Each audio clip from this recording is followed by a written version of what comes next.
ሰላም አለይኩም ወራህመቱላሂ ወበረካቱ። የአይን ጉድለት ያለበት እንስሳን መስዋዕት ማድረግ ነብዩ ሰለላሁ ዐለይሂ ወሰለም የከለከሉት ነው። ሚስጥሩ ከውጫዊ ገጽታ በላይ ነው። በሳይንሳዊ መልኩ የአይን ጉድለት ያለበት እንስሳ ርቀትን በትክክል ለመለየት የሚያስችለውን ድርብ እይታ ያጣል። ይህም በአደጋ ወይም በአዳኝ እንስሳት ጥቃት ምክንያት የማያቋርጥ ስጋትና ፍርሃት ውስጥ እንዲኖር ይገፋፋዋል። ይህ ፍርሃት የጭንቀት ደረጃውን ከፍ በማድረግ ከሌሎች ጋር ተወዳድሮ ንጹህ የግጦሽ ሳር ማግኘት እንዳይችል ያደርገዋል። በዚህም የተነሳ የተበከለ ወይም እንስሳ የረገጠውን ሳር ለመመገብ ይገደዳል። ውጤቱም ከባድ የተመጣጠነ ምግብ እጥረትና በሽታ የመከላከል አቅም መዳከም ያስከትላል። በዚህም ምክንያት ስጋው አስፈላጊውን ንጥረ ነገር ከማጣቱም በላይ በተዳከመው የሰውነት አቅሙ ሳቢያ ድብቅ በሽታዎችን ሊሸከም ይችላል። በግልጽ የታመመ እንስሳ በተለይም እንደ ትኩሳት፣ መዛል ወይም ፈሳሽ መፍሰስ ያሉ ምልክቶች ከታዩበት መስዋዕቱ ወዲያውኑ ውድቅ ይሆናል። በሕክምና ረገድ ትኩሳት ማለት የእንስሳው አካል በደም ውስጥ ከሚዘዋወር የቫይረስ ወይም የባክቴሪያ ኢንፌክሽን ጋር እየተዋጋ ነው ማለት ነው። ይህ የተበከለ ደም በእያንዳንዱ የሰውነት ክፍል ውስጥ ይዘዋወራል። ጥፋቱ አንዳንዶች የማብሰያ ሙቀት በሽታውን ይገድለዋል ብለው ማመናቸው ነው። ሳይንሳዊ እውነታው ግን ሙቀት ባክቴሪያውን ሊገድል ቢችልም እነዚህ ባክቴሪያዎች በስጋው ውስጥ ያስቀመጧቸውን መርዞች ግን አያጠፋም። ይህን ስጋ ስትመገብ እነዚያን ገዳይ መርዞች በቀጥታ ወደ ምግብ መፈጨት ስርዓትህ እያስተላለፍክ ነው። አንካሳ እንስሳ ከመንጋው ጋር አብሮ መራመድ የማይችል አንካሳ እንስሳ። ይህ አንካሳነት ቀላል ስብራት ሳይሆን በአብዛኛው በመገጣጠሚያዎች ላይ ያለ ስር የሰደደ እብጠት ነው። ይህ የማያቋርጥ ህመም እንስሳው ባልተለመዱ ጡንቻዎች እንዲተማመን ያደርገዋል። ይህም ከፍተኛ የጡንቻ ድካም ያስከትላል። ህመሙ የእንስሳውን አካል የጭንቀት ሆርሞኖችን በቋሚነት እንዲያመነጭ ያደርገዋል። እነዚህ ሆርሞኖች ከታረደ በኋላ ስጋው ልስላሴውን እንዲጠብቅ የሚያደርገውን ግላይኮጅን ንጥረ ነገርን ያጠፋሉ። የህክምና ውጤቱ የጨለመ ደረቅ ስጋ በመባል የሚታወቅ ሲሆን ስጋው በጣም የጠነከረ፣ ቀለሙ የጨለመና ለበስባሽ ባክቴሪያዎች መራቢያ የሚሆን ነው። በጣም ቀጭን አጥንቱ የደረቀ እንስሳ።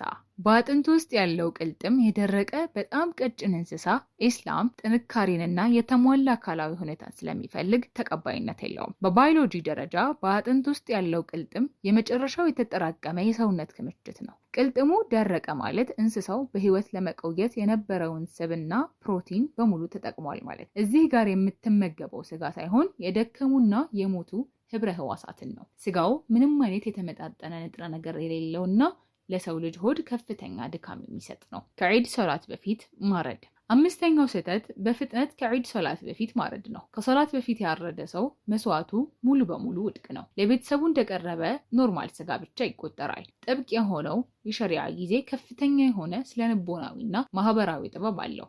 ይህም በሚሊዮን የሚቆጠሩ ሙስሊሞችን በአንድ መንፈሳዊ ተግባር ላይ አንድ ያደርጋል። በተጨማሪም ይህ ታላቅ አምልኮ ወደ ተራ የአጋጣሚ መታረድ ወይም የስጋ ክምችት ውድድር እንዳይቀየር ያደርጋል። ግቡ መደርደሪያዎችን መሙላት ሳይሆን ወደ አላህ መቃረብ ነውና። ከመስዋዕቱ ነገር መሸጥ። ከመስዋዕቱ ማንኛውንም ነገር መሸጥ፣ ቆዳውን፣ ስጋውን ወይም ቀንዶቹን ፈጽሞ የተከለከለ ነው። መስዋዕቱ ለአላህ የቀረበ ንጹህ ስጦታ ነው። ምንም እንኳን የማረድ ወጪን ለመሸፈን ቢሆንም የከፈልከውን ገንዘብ መልሰህ እያገኘህ ነው። የድርጊት አምልኮውን ወደ ንግድና የትርፍ ስሌት ይለውጠዋል። ይህም መስዋዕቱን መንፈሳዊነት ይገፈዋል፣ እንደ ተራ ስጋም ያደርገዋል። ለአላህ የወጣ ነገር በምንም መልኩ ወደ ኪስህ መመለስ የለበትም። ለአራጁ ከመስዋዕቱ መክፈል። ይህ ብዙ ሰዎች በስህተት የሚወድቁበት ትልቅ የፍቅህ ጥፋት ነው። ለአራጁ የከብቱን ራስ፣ ቆዳ ወይም አንጀት እንደ ክፍያ መስጠት መስዋዕቱን በመሰረቱ ውድቅ ያደርገዋል። ክፍያ ማለት ለተደረገው ጥረት በአንተ ላይ ያለ ዕዳ ነው። ዕዳህን ከመስዋዕቱ ስጋ መክፈል ማለት ከድሆችና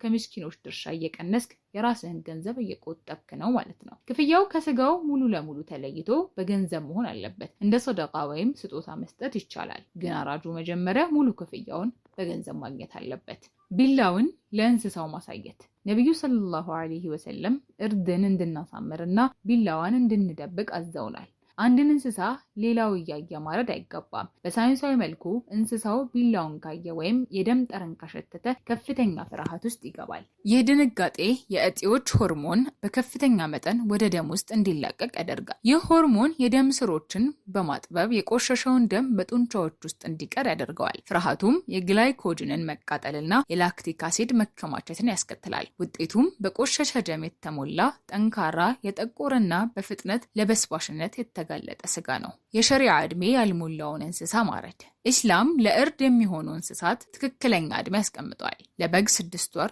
ለፍየል 1 ዓመት፣ ለከብት 2 ዓመት። ያልደረሰ እንስሳ ማረድ መስዋዕቱን ውድቅ ያደርገዋል። በሕክምናና በሰውነት አወቃቀር ረገድ የትንሽ እንስሳ ጡንቻዎች ገና አልደረሱም። ለጣዕም የሚሆኑ የስብ ክምችቶች የሏቸውም። ከፍተኛ የውሃ ይዘት ስላላቸው በሚበስሉበት ጊዜ ውሃው በፍጥነት ይተንና ህዋሳቱ ስለሚኮማተሩ ስጋው ዋጋውን ያጣል። ሰውነት የሚያስፈልጉት አስፈላጊ አሚኖ አሲዶችና ፕሮቲኖች በዚህ እንስሳ ውስጥ ገና አልተሟሉም። ከተፈቀደው በላይ የሆነ ቁጥር መሳተፍ። የበግ መስዋዕት ለአንድ ሰውና ለቤተሰቡ ይበቃል። የከብት ወይም የግመል መስዋዕት ደግሞ ቢበዛ ለ7 ሰዎች ነው። የገንዘብ ወጪን ለመቀነስ ሲባል ቁጥሩ ከ7 ቢበልጥ መስዋዕቱ ለሁሉም ውድቅ ይሆናል፣ ወደ ተራ ስጋም ይለወጣል። የመስዋዕቱ ግብ ወደ አላህ ለመቃረብ በሚል ንጹህ ልብ ደምን ማፍሰስና ገንዘብን መለገስ ነው። ነገር ግን ጉዳዩን ገንዘብ ለመቆጠብ ወደሚደረግ ስሌት መቀየር የአምልኮውን ዓላማ ይቃረናል። አላህ መልካም ስራችንን ይቀበል። ዒድ ሙባረክ።